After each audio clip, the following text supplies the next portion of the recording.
ಇವತ್ತಿನ ದಿವಸ ಆ ಭಗವಂತನಿಗೆ ಕಲಾ ಸಮೃದ್ಧಿಯ ಹೋಮವನ್ನು ಮಾಡಿದ್ದೇವೆ. ಅಷ್ಟ ಪರಿಕಲಶಿ ಸಹ ಪ್ರಧಾನ ಬ್ರಹ್ಮಕಲಶವನ್ನು ಸ್ಥಾಪನೆ ಮಾಡಿಕೊಂಡು ಅಲ್ಲಿ 94 ಜೀವಕಲಗಳನ್ನು ತುಂಬಿಸಿಕೊಂಡು ಆ ಕಲಶವನ್ನ ದೇವಕ್ಕೆ ಅಭಿಷೇಕವನ್ನ ಮಾಡಿದ್ದೇವೆ. ಪ್ರಕಾರವು ಕಲಶಮಂತಿ, ಲಕಾರವು ಲಕ್ಷ್ಮೀ ವರ್ತದೆ, ಶಕಾರ ಶಾಂತಿ ಮಾತನಾಡಿ ಎಂಬಂತೆ ನಮ್ಮಲ್ಲಿರುವಂತಹ ಕಲ್ಮಶಗಳಾಗಿರ್ಬೋದು, ಶಾಂತಿ ನೆಮ್ಮದಿಗಳಿಗೆ ಕೊರತೆಗಳಿರ್ಬೋದು, ಅಂತಹ ಸಮೃದ್ಧಿಯನ್ನ ಭಗವಂತ ಪರಿವಾರ ದೇವತೆಯಾದಂತಹ ಬರಬರಿಗ ನಮಗೆ ಅನುಗ್ರಹ ಮಾಡಿಕೊಡಬೇಕು ಅಂತ ಭಕ್ತಿಯಿಂದ ಪ್ರಾರ್ಥನೆ ಮಾಡಿಕೊಳ್ಳುವ. ಕೊಟ್ಟಂತಹ ಕಲೆಯಿಂದ ಭಗವಂತ ಸ್ವಾಮಿಯು ನೇಮದಲ್ಲಿ ನೆಲೆಯಾಗಿ ನಿಂತು ಭಕ್ತರಿಗೆ ಹೇಳಿದಂತಹ ವರಗಳನ್ನ ಅಭಿವೃದ್ಧಿಗಳನ್ನ ನೆರವೇರಿಸಬೇಕು ಎನ್ನುವಂತಹ ಉದ್ದೇಶದಲ್ಲಿ ಭಕ್ತಿಯಿಂದ ಪ್ರಾರ್ಥನೆ ಮಾಡಿಕೊಳ್ಳಿ. ಕಷ್ಟ ನಷ್ಟಗಳು ಏನೇ ಇರಬಹುದು ಅದನ್ನೆಲ್ಲ ಭಗವಂತ ನಮಗೆ ಅನುಗ್ರಹ ಮಾಡಬೇಕು ಎಂದು ಭಕ್ತಿಯಿಂದ ಪ್ರಾರ್ಥನೆ ಮಾಡಿ ಕೈಲಿರುವಂತಹ ಅಕ್ಷರಗಳನ್ನ ನೇಮದ ಮೇಲೆ ಹಾಕಿ ನಮಸ್ಕಾರ ಮಾಡಿ.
ಅದೆಲ್ಲರೂ ಸಹ ನಿವಾರಣೆ ಹೊಂದಿ ವಿಶೇಷವಾಗಿ ಆ ಸಾನ್ನಿಧ್ಯದಲ್ಲಿ ಸಮೀಕರವಾದಂತಹ ಕಲಾಚೈತನ್ಯ ಪ್ರಾಪ್ತಿಯಾಗಬೇಕು ಎನ್ನುವಂತಹ ಉದ್ದೇಶದಿಂದ ಪರಿವಾರ ನಂದಿಕೇಶ್ವರನಲ್ಲಿ ವಿಶೇಷವಾಗಿ ಅಷ್ಟಪರಿಕಲಶದಲ್ಲಿ ಪ್ರಧಾನ ಸ್ಥಾಪನೆ ಮಾಡಿಕೊಂಡು ನಮಸ್ಕಾರ ಸ್ಥಾಪನ ಸರನಾಧಿವಾಸ ಪ್ರಧಾನವಾದಂತಹ ಕಲಶಾಭಿಷೇಕವನ್ನೆಲ್ಲ ಮಾಡಿ ಈ ಸುಸಂದರದಲ್ಲಿ ಕೈಯಲ್ಲಿ ಅಕ್ಷತೆಯನ್ನು ಹಿಡಿದು ಪ್ರಾರ್ಥನೆಯನ್ನು ಇಡ್ತಾ ಇದ್ದೇವೆ. ಇಟ್ಟಿರುವಂತಹ ಸೇವೆಯನ್ನ ಆ ನಂದಿಕೇಶ್ವರ ಸ್ವಾಮಿ ಪರಿಪೂರ್ಣವಾಗಿ ಸ್ವೀಕರಿಸಿಕೊಂಡು ಬಿಂಬದಲ್ಲಿ ಸ್ಥಿರವಾಗಿ ನೆಲೆನಿಂತು ಯಾರೆಲ್ಲ ಭಕ್ತರು ಬೇಡ್ತಾರೆ ಅವರೆಲ್ಲರಿಗೂ ಸಹ ಅತ್ಯುತ್ತರವಾಗಿ ಅನುಗ್ರಹವನ್ನು ಮಾಡುವಂತಹ ವಿಶೇಷವಾದಂತಹ ಅನುಗ್ರಹ ಸಾಮರ್ಥ್ಯವು ಆ ಬಿಂಬದಲ್ಲಿ ಅಡಕವಾಗುವುದರ ಜೊತೆಗೆ ನಂಬಿಕೊಂಡು ಬಂದಿರತಕ್ಕಂತಹ ಎಲ್ಲ ಕುಟುಂಬ ವರ್ಗದವರೆಗೂ ಭಕ್ತ ವರ್ಗದವರೆಗೂ ಸಹ ಮಾಡುವಂತಹ ಉದ್ಯೋಗ ವ್ಯವಹಾರ ಕ್ಷೇತ್ರದಲ್ಲಿ ಅಭಿವೃದ್ಧಿಯನ್ನ, ಗೃಹಭಾಗದಲ್ಲಿ ನೆಮ್ಮದಿಯುತವಾದಂತಹ ಜೀವನವನ್ನ, ಹಾಗೆಯೇ ಪರಸ್ಥಳದಲ್ಲಿ ಇದ್ದು ತನ್ಮೂಲಕವಾಗಿ ಆ ಭಗವಂತನ ಸೇವೆಗೆ ಹಾಜರಾಗಲಿಕ್ಕೆ ಆಗದೇ ಇರತಕ್ಕಂತಹ ಪ್ರತ್ಯಕ್ಷವಾಗಿ ಪರೋಕ್ಷವಾಗಿ ಸಹಕಾರ ನೀಡಿದಂತಹ ಎಲ್ಲ ಭಕ್ತರಿಗೂ ಸಹ ಆ ಭಗವಂತನ ಕೃಪಾದೃಷ್ಟಿಯನ್ನು ಇಟ್ಟು ಸದಾಕಾಲವೂ ಸಹ ರಕ್ಷೆಯನ್ನು ಕೊಟ್ಟು ಕಾಪಾಡಿ ತನ್ಮೂಲಕವಾಗಿ ಆ ನಂದಿಕೇಶ್ವರ ದೇವರ ಸೇವೆಯನ್ನು ನಾವು ಮಾಡಿದ್ದೇವೆ. ಅದರಿಂದ ನಮಗೆ ಒಳ್ಳೆಯದಾಗಿದೆ. ಆ ದೇವತಾ ರಕ್ಷೆ ನಮಗೆ ಲಭ್ಯವಾಗಿದೆ ಎನ್ನುವಂತಹ ಮಾತನ್ನ ನಮ್ಮ ಬಾಯಿಂದ ಆಡುವ ರೀತಿಯಲ್ಲಿ ಆತ ಪರಿವಾರ ನಂದಿಕೇಶ್ವರ ಸ್ವಾಮಿ ನಿರ್ಧರಿಸಿದ್ದೇವೆ ಅಂತ ಅನನ್ಯ ಭಕ್ತಿಯಿಂದ ನಿಮ್ಮ ಮನಸ್ಸಿನಲ್ಲಿರತಕ್ಕಂತಹ ಇಷ್ಟವನ್ನೆಲ್ಲ ಭಕ್ತಿಪೂರ್ವಕವಾಗಿ ನಂದಿಕೇಶ್ವರ ದೇವರನ್ನು ಕಣ್ಣುಮುಚ್ಚಿ ಪ್ರಾರ್ಥನೆ ಮಾಡಿಕೊಂಡು ಕಲೆಯಲ್ಲಿರತಕ್ಕಂತಹ ಅಕ್ಷತೆಯನ್ನ ನಂದಿಕೇಶ್ವರ ದೇವರ ಬಿಂಬದ ಮೇಲೆ ಹಾಕಿ ನಮಸ್ಕಾರ ಮಾಡಿ. ನಂದಿಕೇಶ್ವರ ದೇವರ ಪಾದಾರವಿಂದಕ್ಕೆ ಗೋವಿಂದ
ಅವ್ರು ಬರ್ಲಿ ಬನ್ನಿ ಅವ್ರು ಬರ್ಲಿ ಅಕ್ಕ ನಿಧಾನ ನೀನ್ ಮೆಲ್ಲವ ಅವ್ರ ನೀವು ಬನ್ನಿ ಯಾರಿಗೆ ಕೊಡೋದು ಬೇಡ.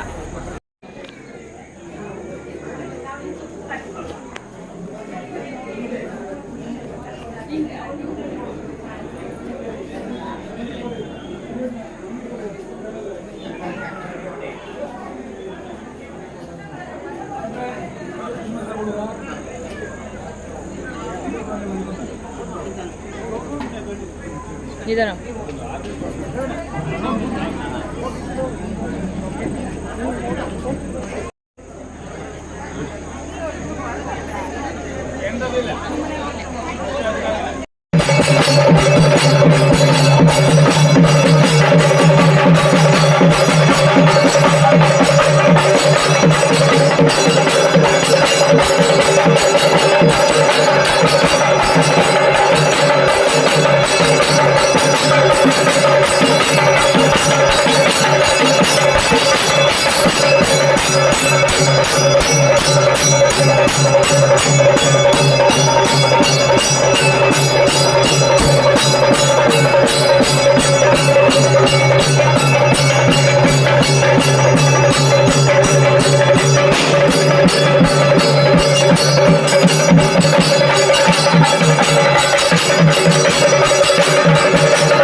ಭಕ್ತಿಪೂರ್ವವಾಗಿ ಪ್ರಾರ್ಥನೆ ಮಾಡಿಕೊಳ್ಳುವಂತಹದ್ದು ಇಲ್ಲಿರುವಂತಹ ಗರಿಗಮನ ಜೀರ್ಣೋದ್ಧಾರ ಪಡಿಸಬೇಕು ಸಂಕಲ್ಪ. ಹಾಗೆ ಪ್ರದೇಶ ಮಾಡಬೇಕಾದ್ರೆ ಅದಕ್ಕೆ ಹೇಳಿರುವಂತ ವಿಧಿ ವಿಧಾನಗಳನ್ನ ಪೂರ್ವಾನುಭವಾಗಿ ನಡೆಸುವಂತಹದ್ದು ಒಂದು ಪ್ರಾಧಾನ್ಯ ಮುಖ್ಯವಾಗಿ ಬೇಕಾಗಿರುವ ವಿಚಾರಗಳು. ಯಾಕಂದ್ರೆ ಹೇಳಿದ್ರೆ ಒಂದು ಒಳ್ಳೆಯ ಗಿಡವನ್ನು ನಾವು ನೆಡಬೇಕಾದ್ರೆ ಆ ಸ್ಥಳವನ್ನ ಭೂಮಿಯನ್ನ ಶೋಧನೆ ಮಾಡ್ತೀವಿ. ಆ ಭೂಮಿಯ ಒಳ್ಳೆ ರೀತಿಯಲ್ಲಿ ಶೋಧನೆ ಮಾಡಿ ಒಳ್ಳೆ ಗಾತ ಮಾಡಿ ಅದಕ್ಕೆ ಬೇಕಾಗಿರುವಂತಹ ಮಣ್ಣು ಇತ್ಯಾದಿಗಳನ್ನ ಸರಿಯಾದ ರೀತಿಯಲ್ಲಿ ಹದ ಮಾಡಿ ಅದಕ್ಕೆ ಆ ಬೀಜಗಳು ಅಥವಾ ವೃಕ್ಷವನ್ನು ನೆಡ್ತೀವಿ. ಅದ ನಂತರ ಅದಕ್ಕೆ ಬೇಕಾಗಿರುವಂತಹ ಸಾರಾದಿಗಳು ಅಂದ್ರೆ ಗೊಬ್ಬರ ಆಗಿದೆ ಅಥವಾ ಬೇರೆ ರೀತಿಯ ಏನು ಸಾರಗಳು ಹೇಳೋದನ್ನ ಹಾಕಿ ನೀರು ಕೊಟ್ಟಾಗ ಅದು ಒಳ್ಳೆಯ ರೀತಿಯಲ್ಲಿ ಆ ವೃಕ್ಷವನ್ನು ಒಂದು ಕಾಲದಲ್ಲಿ ಮರದ ರೂಪದನ್ನ ಧಾರಣ ಮಾಡಿ ಆ ಮರದಿಂದ ಒಳ್ಳೆಯ ಸಂಪದ ನಮಗೆ ನೆರಳು ಸಿಗ್ತದೆ, ಗಾಳಿ ಸಿಗ್ತದೆ, ಹಾಗೆ ಭೂಹಣಿಗಳು ಸಿಗ್ತವೆ. ಅದೇ ರೀತಿಯಲ್ಲಿ ಆ ಭಗವತಿಯ ಸಂಪೂರ್ಣ ಅನುಗ್ರಹವನ್ನ ರಕ್ಷವನ್ನ ನಮಗೆ ಸಿಕ್ಕಬೇಕಾದ್ರೆ ಅದೇ ರೀತಿ ಆ ಸ್ಥಳವನ್ನು ಅಷ್ಟು ಪ್ರಾಧಾನ್ಯವಾಗಿ ಶುದ್ಧಿಗೊಳಿಸುವಂತಹದ್ದು ಆ ಎಲ್ಲ ಕಾರ್ಯಗಳನ್ನ ಮಾಡಬೇಕಾದ್ರೆ ಪ್ರಾಧಾನ್ಯವಾಗಿ ಇರುವಂತ ವಿಚಾರ.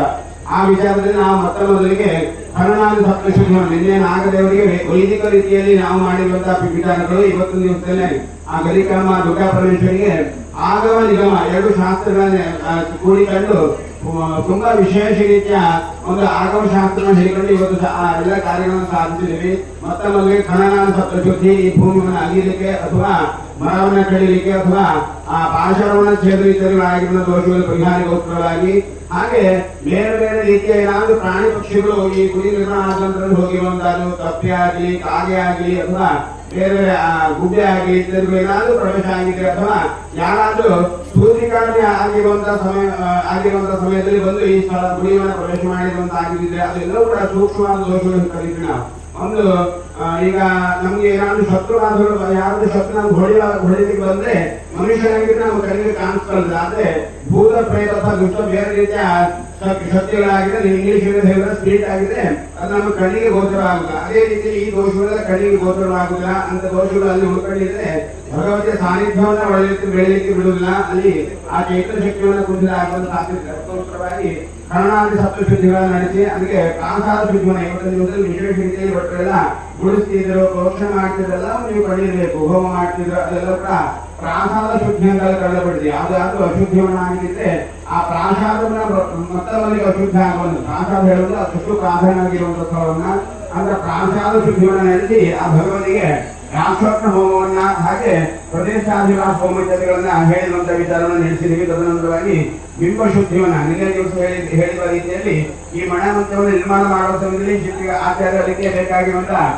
ಹೊಡಿವಂತಹದ್ದು, ಕೆತ್ತುವಂತಹದ್ದು ಅಥವಾ ಅದಕ್ಕೆ ಬಣ್ಣ ಸುಣ್ಣಾಚಿಕೆ ಮಾಡುವ ಸಮಯದಲ್ಲಿ ಒಂದಿಷ್ಟು ದೋಷಗಳು ಉತ್ಪತ್ತಿ ಆಗಿರುವಂತಹ ವಿಚಾರ ಬರ್ತದೆ. ಅಂತ ದೋಷಗಳನ್ನು ಪರಿಹಾರ ಆಗಿಗೋಸ್ಕರವಾಗಿ ಇವತ್ತಿನ ದಿವಸ ಕೂಡ ಆ ಬಿಂಬ ಶುದ್ಧಿ ಪ್ರತ್ಯಯಗಳನ್ನ ನಡೆಸಿ ಅದಕ್ಕೆ ಅಂಗ ಪ್ರತ್ಯಯಗಳನ್ನ ಭಾವಿಸಿ ಆ ಎಲ್ಲವನ್ನ ಆಹ್ವಾನವನ್ನ ಮಾಡಿ ಇಲ್ಲಿ ಶಯಾದ್ರೆ ಇವತ್ತು ಪುನಃ ಆ ದೇವಿಯನ್ನು ನಾವು ಮನಸ್ತಾ ಇದ್ದೀವಿ. ಮನಸ್ಸುವ ಕಾರಣ ಏನು ಹೇಳಿದ್ರೆ ನಾಳೆ ದಿವಸದಿಂದ ಪ್ರತಿಷ್ಠೆ ಆದ ನಂತರವಾಗಿ ಪುನಃ ಆ ದೇವಿ ನಿದ್ರೆ ಮಾಡುವುದಿಲ್ಲ. ಅನುಗುಣವಾಗಿ ನಾವು ಯಾವ ಊರಲ್ಲಿ ಇದ್ರೂ ಸಹ, ಯಾವ ವಿದೇಶಕ್ಕೂ ಹೋದ್ರೂ ಸಹ ಆ ಭಗವಂತ ತನ್ನ ದೃಷ್ಟಿಯನ್ನು ನಮ್ಮ ಮೇಲೆ ಇರ್ತಾನೆ. ಹೇಗೆ ಅಂತ ಹೇಳಿದ್ರೆ ಪುತ್ರವತ್ ಪರಿಪಾಲೆ, ನಾವೆಲ್ಲರೂ ಸಹ ಅವಳ ಮಕ್ಕಳು. ಆ ರೀತಿಯಲ್ಲಿ ವಿಶೇಷ ರೀತಿಯಲ್ಲಿ ಆ ಭಗವಂತ ನಮ್ಮನ್ನ ಅನುಗ್ರಹ ಮಾಡುವಂಥದ್ದು. ಹಾಗೆ ದುರ್ಗತಿ ಶಮನಿ, ಎಲ್ಲ ವಿಧವಾದ ದುರ್ಗತಿಗಳನ್ನ ಯಾವುದು ಅಚಾನಕವಾಗಿ ಬರುವಂತ ಎಲ್ಲ ವಿಧವಾದ ಆಪತ್ತುಗಳನ್ನ ಪರಿಹಾರ ಮಾಡಿಕೊಡುವಂತ ದೇವಿ ಆ ದುರ್ಗಿ ದೇವಿ ಅಂತ ವಿಶೇಷ ಅದ್ಭುತವಾದ ಸಾನ್ನಿಧ್ಯವನ್ನ ನೀವೆಲ್ಲರೂ ಕೂಡ ಸೇರಿ ನಿಮ್ಮ ಕಲುಮನ ಧನವನ್ನು ಸಮರ್ಪಿಸಿ ನಿಮ್ಮ ದೇವರನ್ನ ಸ್ಮರಿಸಿ ನಿಮ್ಮ ಸಂಕಲ್ಪನ ಇಟ್ಟುಕೊಂಡು ಭಗವತಿಯ ಒಳ್ಳೆಯ ಸಾನ್ನಿಧ್ಯವನ್ನ ನಾವು ನಿರ್ಮಾಣ ಮಾಡಿ ಆಗಿದೆ. ಆ ನಿರ್ಮಾಣ ಕಾರ್ಯವನ್ನು ನಾಳೆ ದಿವಸದಲ್ಲಿ ಆ ಭಗವತಿಯ ಒಳಗೆ ಕುಳಿತು ಅದಕ್ಕೆ ಶೋಭೆಗೆ ಮತ್ತೊಂದು ಪ್ರತಿಶೋಭೆಯನ್ನು ನೀಡ್ತಾಳೆ ಅಂತ ಎಲ್ಲ ಆ ಮುಹೂರ್ತಿಗಳೆಲ್ಲರೂ ಸಹ ಬರಬೇಕು. ಆ ಪ್ರತಿಷ್ಠ ಕಾರ್ಯವನ್ನಾಗಿ ಆ ಭಗವತಿ ಪ್ರತಿಷ್ಠೆ ಆದ ನಂತರವಾಗಿ ಆ ಬಿಂಬಗಳಲ್ಲಿ ಆ ಮನೆ ಮಧ್ಯದಲ್ಲಿ ನೆಲೆಯಾಗಿ ನಿಂತು ನಮಗೆ ನಮ್ಮ ಊರಿನವರಿಗೆ ಈ ಸ್ಥಳಕ್ಕೆ ಯಾರು ಶ್ರದ್ಧೆ ಭಕ್ತಿ ಪೂರ್ವವಾಗಿ ಶುದ್ಧ ಮನಸ್ಸಿನಿಂದ ಆ ಭಗವತಿಯ ಸೇವೆಯನ್ನ ಮಾಡಿದರೆ ಒಂದು ಹುಡುಕಟ್ಟು ಕೂಡ ಎತ್ತಿದ್ರು ಸಹ ಅದು ಸೇವೆ ಅಂತ ಎಲ್ಲ ಏನೇನು ಯಾರು ಸೇವೆಯನ್ನ ನಡೆಸಿದ್ದಾರೆ ಅವರೆಲ್ಲರಿಗೂ ಸಹ ಐರಾರೋಗ್ಯ, ಐಶ್ವರ್ಯ, ಅಭಿವೃದ್ಧಿ, ನೆಮ್ಮದಿ, ಶಾಂತಿ, ಒಳ್ಳೆಯ ವಿವಾಹಗಳ ಅಭಿವೃದ್ಧಿ, ಹೆಂಗಸರಿಗಳ ದೀರ್ಘ ಸೌಮಂಗಲ್ಯ ಭಾಗ, ಮಕ್ಕಳಿಗೆ ವಿದ್ಯಾಬುದ್ಧಿ ಸಂಪತ್ತು, ಎಲ್ಲ ವಿಧವಾದ ಕಷ್ಟ ನಷ್ಟಗಳನ್ನ ಪರಿಹಾರ ಮಾಡಿ ಅಮ್ಮ ಅನ್ನುವಂತ ರೀತಿಯಲ್ಲಿ ನಾವು ನೆನಪು ಮಾಡುವ ಸಮಯ ಕ್ಷಣದಲ್ಲಿ ತಕ್ಷಣ ನಮ್ಮ ಹತ್ತಿರ ಬಂದು ನಮಗೆ ರಕ್ಷಿಸುವಂತ ಒಂದು ವಿಶೇಷ ರೀತಿಯ ಅನುಗ್ರಹ ಆಶೀರ್ವಾದ ನಮ್ಮ ಮೇಲೆ ಇಟ್ಟು ಸದಾ ನಮ್ಮನ್ನು ರಕ್ಷಿಸಬೇಕಂದ್ರೆ ಭಗವತಿಯಲ್ಲಿ ಇವತ್ತಿನ ಮಾಡಿರುವಂತ ಎಲ್ಲ ಸೇವೆಗಳು ಅತಿಯಾದ ಪ್ರೀತಿಯಿಂದ ಸ್ವೀಕಾರ ಮಾಡಬೇಕಂದ್ರೆ ವೃತ್ತಿ ಬಗ್ಗೆ ಪ್ರಾರ್ಥನೆ ಮಾಡಿಕೊಳ್ಳುವಂತದ್ದು. ನಾವು ಹೇಳುವಂತ ಪ್ರಾರ್ಥನೆ ಎಲ್ಲರೂ ಸಹ ಹೇಳಬೇಕು. ಆಯ್ತಾ? ನಮೋ ಮಹಾದೇವ್ಯೈ ಶಿವಾಲೈ ಸತತಂ ನಮಃ ನಮಃ ಪ್ರಕೃತಿ ಭದ್ರಾಯಿ ನಿಯತಾಯಿ ನಮೋ ನಮಃ. ಜಯ ದುರ್ಗೆ ಜಯ ದುರ್ಗೆ ಜಯ ದುರ್ಗೆ ಜಯ ಜಯ ದುರ್ಗೆ ನಮೋ ನಮಃ. ದುರ್ಗಾ ಪರಮೇಶ್ವರಿ ಬಾಲಗೋವಿಂದಾಗೆ ಗೋವಿಂದಾನಿ ಗೋವಿಂದ. ಎಲ್ಲ ತಿರುಗಿ ನಮಸ್ಕಾರ ಮಾಡಿ ಆಯ್ತಾ? ಅನ್ಯಥಾ ಶರಣಂ ನಾಸ್ತಿ ತ್ವಮೇವ ಶರಣಂ ಮಮ ತಸ್ಮಾತ್ ಕಾರುಣ್ಯ ಭಾವೇನ ರಕ್ಷ ಮಾಂ ಪರಮೇಶ್ವರಿ. ಎಲ್ಲ ಭಕ್ತಾಭಿಮಾನಿಗಳಲ್ಲಿ ವಿನಂತಿ, ಪೂಜೆ ಮುಗಿದ ತಕ್ಷಣ ತಾವುಗಳೆಲ್ಲ ಊಟದ ಮನೆಗೆ ಊಟವನ್ನು ಮುಗಿಸಿ ಮನೆಗೆ ಹೋಗಬೇಕಾಗಿ ತಮ್ಮಲ್ಲಿ ವಿನಂತಿಸಿಕೊಳ್ತಾ ಇದ್ದೀನಿ.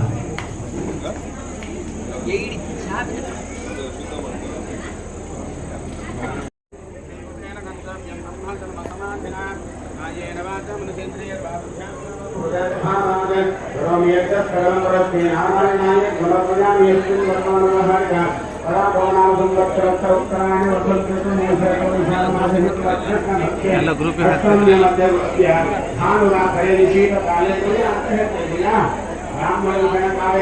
ಪರಿವಾರದೊಂದಿಗೇಶ್ವರ